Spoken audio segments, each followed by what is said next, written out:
You're hearing the AC Mike Lopez Show on News Talk 1400 and 92.3 WOND. Hey, folks, welcome back to the program. So glad you're with us with Councilman New York City, Frank Morano, radio host WOND, also 77 WABC. Got a little tongue-tied here, Frank.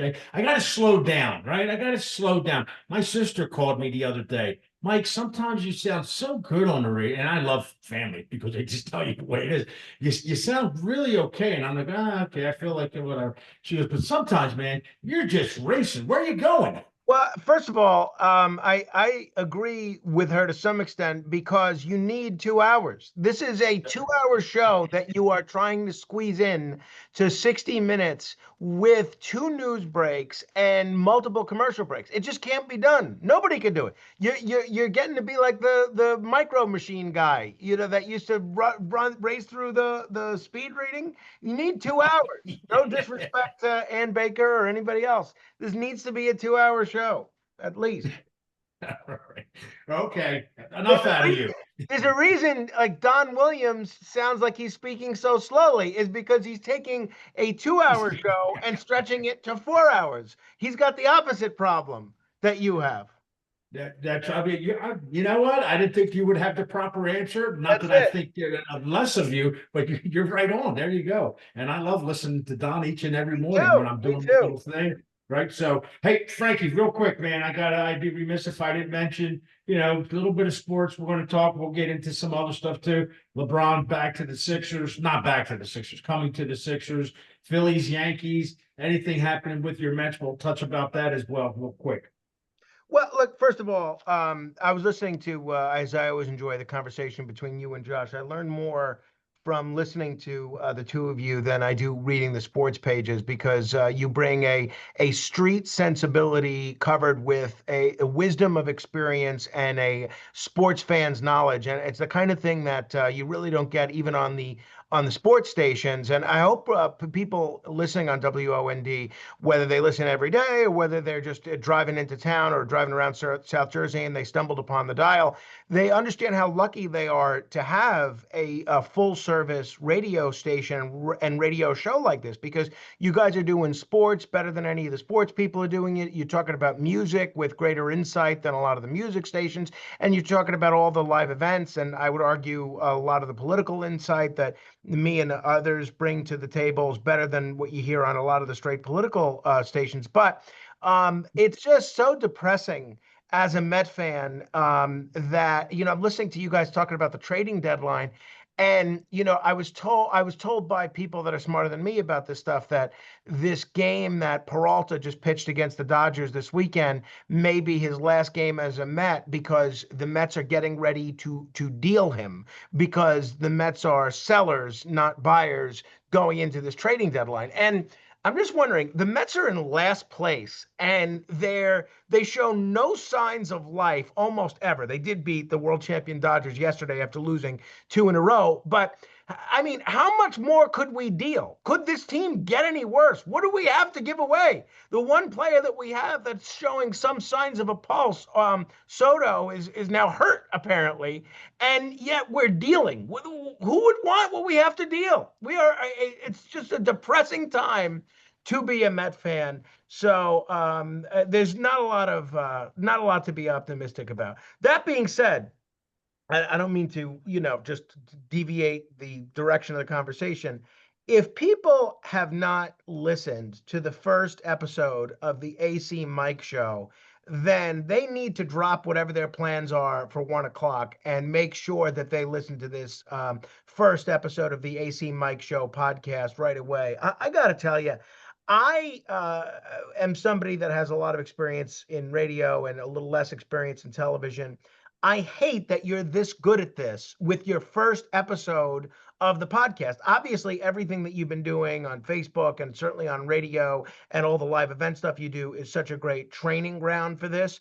But it kills me that the first episode of this show not only has such great content, but great production value. And it's clearly a result of a lot of the pre-production and a lot of the work that you've put into this. Obviously, I know you very well. I know the mayor, Marty Small, a little bit, very little. But this hour-long interview that you do with him is so captivating. And there were points where you guys are talking about stuff that I thought I already knew, where I expected to be bored. I was totally riveted. I don't think that there's another conversation I've heard in an hour that captures one, what's happening in Atlantic City, two, the human perspective of going on trial multiple times after losing an election, and then his perspective with his recent child abuse trial, which I got to tell you, after hearing his perspective and talking to you, it really did cause me to think differently about what my preconceived notions were about the trial. You so blended current events, news, a human perspective, and really I texted the mayor. I said, I really had no idea he was this good of a storyteller. And the way the conversation kind of flowed organically, and then at the last minute for him to say, hey, why don't you interview Yeah. our legislative fellow Madison here? And then you do this spur of the moment interview, which, even though it's only 5 or 6 minutes, taught me a whole bunch of things that I didn't even know. So this is going to be, if it's not already, the definitive Atlantic City podcast. And there's a lot of good ones that are out there on YouTube, especially, and a lot of ones that I enjoy consuming, especially on the way down to Atlantic City. This is going to be the kind of podcast that not only are folks in Atlantic City going to be really enjoying, but folks around the country who've either never been to Atlantic City or haven't been there in years are going to be finding themselves consuming, because they're so missing what's happening in Atlantic City. I wish this was a daily enterprise. I realize there's a lot of work that goes into this and you couldn't do it daily. It's phenomenal. People need to subscribe to the AC Mike Show podcast on YouTube right now. And I can't wait till the next edition comes out. I was riveted. I sent it to all my friends and staff, actually. And I can tell you, so far, everybody that's watched it or listened to it has absolutely loved it. Frankly, I appreciate that. I really do. Listen, a lot of that goes to Alyssa and John, our producers. And, I have the folks, I have the contacts in the phone. But as far as that IT, she does a fantastic job. And much to your point, like you said, we're going to talk about a varied of subjects and with different types of people. And Mayor Marty, whether you like him or you don't, I call him a friend. Listen, I didn't know him at first, and I had to get to know him a little bit. Do we agree on everything? No, it's just like anybody else. The people in my home, do I agree with everybody? No, but we agree on a lot. And one thing I know about that guy, he wants to make Atlantic City better, and he's an open book. I mean, when we sat down, he says, "Mike, put those notes away." I said, Marty, I'm a writer. I like to have my stuff out there, but and sort of like Frank, and then we just get going. And that's basically it. I mean, he's an open book, and I appreciated him coming on. We talked with Evan Sanchez. It's just one of those things. And to your point, Frank, I'll put this out there. We're not sure quite yet how many, but as we go and get more comfortable, we're going to do probably several during the week of podcasts, and then also live streaming podcasts as Great. well to book up. And then you'll be a guest too when you're here. I don't want to do a Zoom with you, Frankie, though. Not that I don't mind, if that's what it has to be. But I want your behind here at the 401. I can't wait. Anytime you want me, but I'm certainly, my preference always is to do these in person, and especially if it gets me back to the glass onion. Love it. Listen, real quick, I want to go nationally real Sure. quick. The economy, pricing, our president, Donald Trump, institutes new tariffs. Listen, lots of talk throughout the, past several, 8, 9, 10 months since his stepped in as president. What are your thoughts on that? Again, it's just, it seems like a word that's just getting thrown out there. And I can agree with some of the tariffs, as well as figuring out and scratching my head on some. Where are you at with this, Frankie? I got to tell you, and this is one of those instances where what I'm going to say may upset both Republicans and Democrats, but I'm going to go ahead and say it anyway. I am so for a protectionist trade policy and for tariffs. And I am supportive of tariffs, whether it's Ross Perot or Pat Buchanan or Ralph Nader or Bernie Sanders or Donald Trump proposing them. And really, it was the trade issue which first attracted me to Trump to begin with, not just in 2016, but in 2000. And I recognize the difficulty that this puts. Look, it's a tax. I get it. And I get that people don't want to pay higher prices. People love their made in China goods at Walmart and Costco, and American consumers want the lowest deal possible.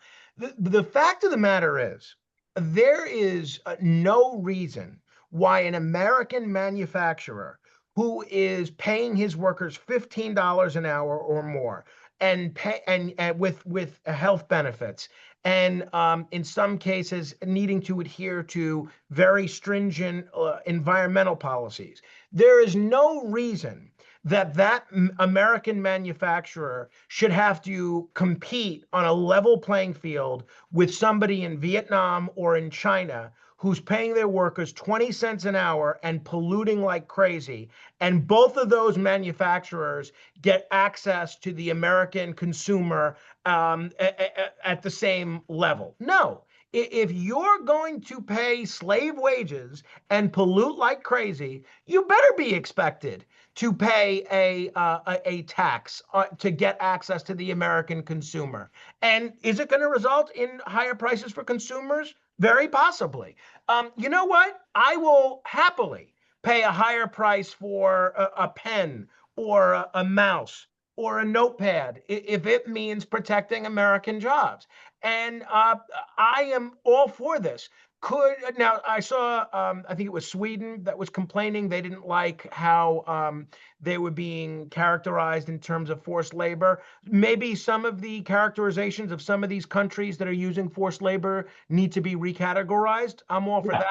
I was a bit critical of the kind of the inconsistent, haphazard nature in the way that some of the tariffs were unleashed when it came to Liberation Day early on. But by and large, my position is if anything can be made here, meaning in the United States, it should be made here.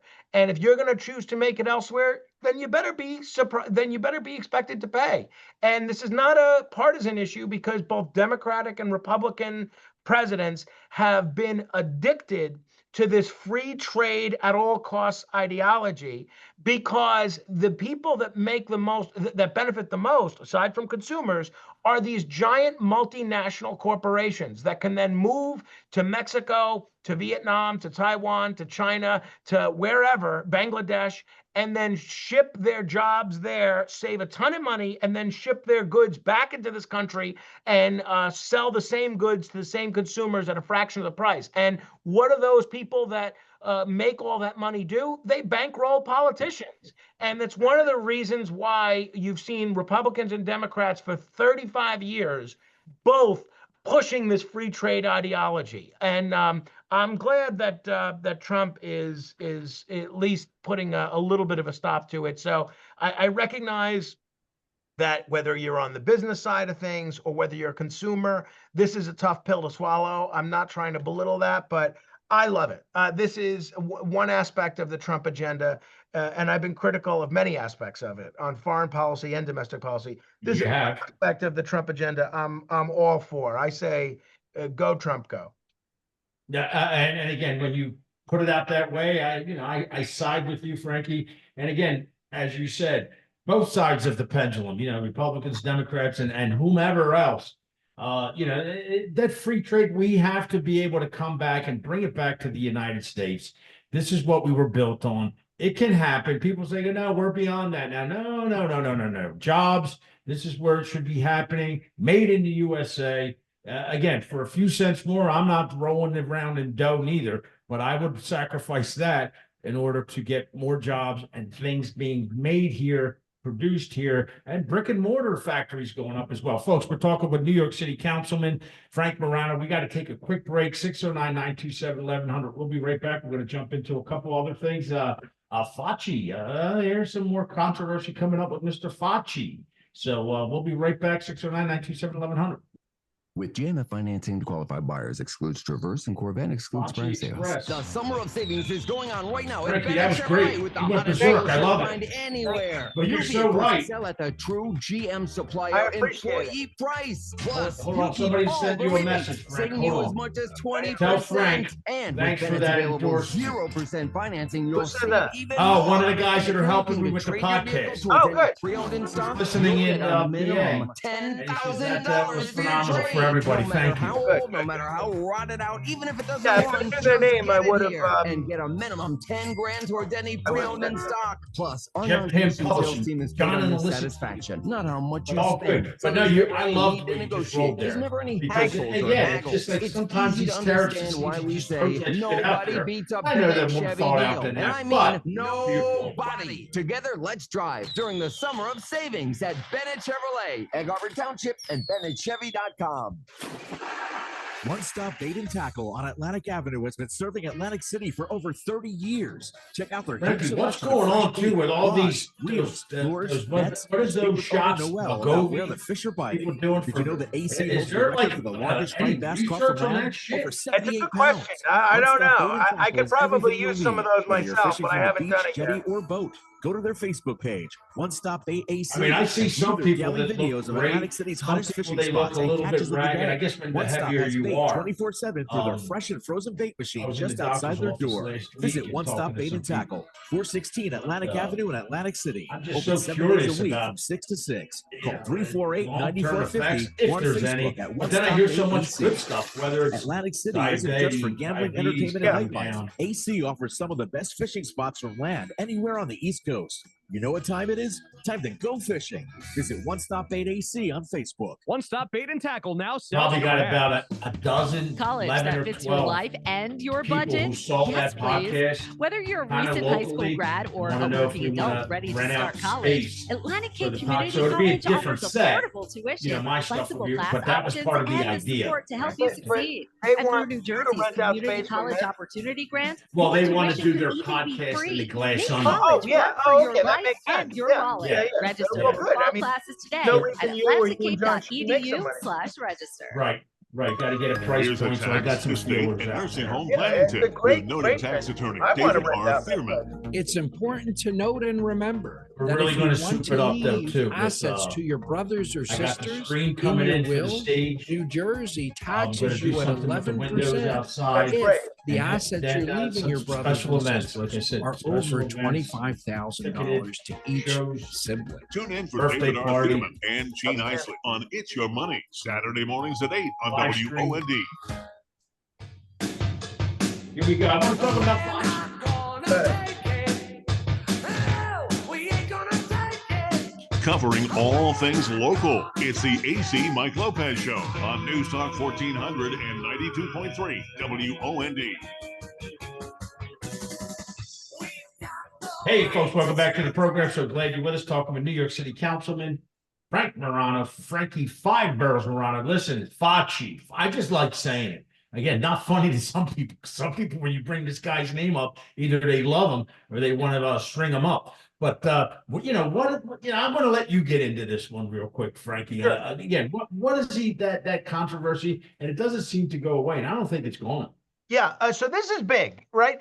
And I'm not one of these guys that's just reflexively anti-Fauci. And, I think he did the best that he could throughout many different aspects of his tenure, not just the COVID pandemic, but even going all the way back to the AIDS epidemic. But by and large, he's one of these guys, I think, that the more we learn about how he handled the COVID pandemic, the worse it looks, in my view. And I'm not one of these guys looking to throw him in jail or anything, but I do think the more that we've learned, the worse it looks for him. So here's what happened. Here's the latest. Senator Rand Paul just released over 1,000 pages of Anthony Fauci's personal diary entries from the COVID era. And they don't contain the smoking gun that some people were hoping for. There's no confession or secret conspiracy, but they do reveal something that's been obvious to a lot of us for years. Dr. Fauci became very aware that he wasn't just America's top infectious disease expert. He had become America's biggest celebrity. So I'm reading from the diary. Fauci writes, quote, the press is going wild with me. He notes every front page profile, every magazine story, every television appearance. At one point, he writes that it's not hyperbole to say he's the most famous person in America and one of the most recognizable people in the world. He even describes a Washington Post profile as well, very flattering. And my reaction basically is that this is not necessarily a crime, but it's a problem. Scientists shouldn't be chasing celebrity. They should be chasing the truth. These are two very different incentives. Once you're on magazine covers and late night television, there's enormous pressure to protect your brand. Admitting uncertainty or changing your mind becomes much harder when millions of people see you as the face of science. That's a quote, obviously, I think, from him. And that's one of my biggest criticisms of Fauci throughout the pandemic. The message often became trust Fauci instead of let's examine the evidence. Science is supposed to be a process. During COVID, too often it became a personality cult. Now, to be fair, I think the media deserves as much blame as Fauci does. They elevated him into a celebrity. They put him on the magazine covers. They turned him into merchandise. Same thing with Andrew Cuomo. They treated disagreements over evolving scientific questions almost like a political heresy. One diary entry really jumped out at me. Fauci writes that the White House was upset because he was becoming a bigger star than President Trump. Now, think about that for a second. In the middle of the biggest public health crisis in a century, there's concern over who's getting more headlines. That's not where anyone's focus should have been. And another thing, and the last thing I'll mention, another thing these diaries remind us is that Fauci wasn't simply a scientist by this point. He had become a political figure, whether he wanted to or not. Half the country viewed him as a hero, the other half viewed him as a villain, and that's not healthy for public health, quite frankly. Now, none of this excuses the death threats he received. Those were disgusting and indefensible, and nobody should have to live under armed protection because of public service. But it's also possible to say two things at once. The threats against Fauci were wrong, and Fauci's embrace of celebrity, along with the media's treatment of him, hurt public confidence in public health. So the biggest lesson isn't really about Fauci. It's that we should never put any expert on a pedestal. Experts can be brilliant. They can also be wrong. Real science welcomes questions and skepticism and debate. It doesn't depend on the popularity of one guy. And that's the mistake I hope we don't repeat the next time we're faced with a national crisis. But Frankie, I hear what you're saying there, and I don't want to see anybody go to jail or anything like that as well, and death threats. It's ridiculous, But there has to be, and I get what you're saying, but it could be taken. I don't want to say lackadaisical because it's so serious. I mean, this was something that was unprecedented, of course, and also being trusted to that point. So, what accountability? And again, this is just you and I shooting it right here, talking a little bit. What accountability is something like that? I'm not talking about hearings and this and that, which may come to again, but is there any accountability you think, your opinion? It's a good question. So I don't know, right? The accountability is for the public to judge whether the right person was making the right decisions. I really think to some extent, the accountability should be for those of us in the public and those of us in the media to be smarter the next time. Now, I look, he's been pardoned by Biden. And ironically, I think the preemptive pardon probably ensured that there'll be even more scrutiny. So if the goal was to put Fauci's tenure behind us when President Biden pardoned him, I think in some ways it had the opposite effect. People naturally asked if there was nothing to worry about, why issue a pardon before any charges were ever brought? So I don't know, honestly, Mike. In some respects, when you take away that specter of prosecution and things like that, it maybe makes it a little easier to get to the truth of what happened. And that's where I hope we'll get to. Well, listen, I love the fact that we can do this each and every Monday, Frankie, and you take the time for us here on WOND. Last word to you. Let folks know where they can find you and your work. Say hi to your wife. And I don't know when you guys are coming, but I reached out to Miss Morano and just said, "Why don't you guys come on down?" I'm working on it. I'm going to raise that again tonight. I appreciate the opportunity to come on. Congratulations to you and all the 76ers fans on LeBron James. Although I think people should watch Michael Smerconish's commentary on CNN Saturday about LeBron James going to Philadelphia. He's a Philadelphia guy, and he makes the case that the proper end of the story might have been for him to sign with Cleveland for 2 years. But I'll leave that to others to disagree with.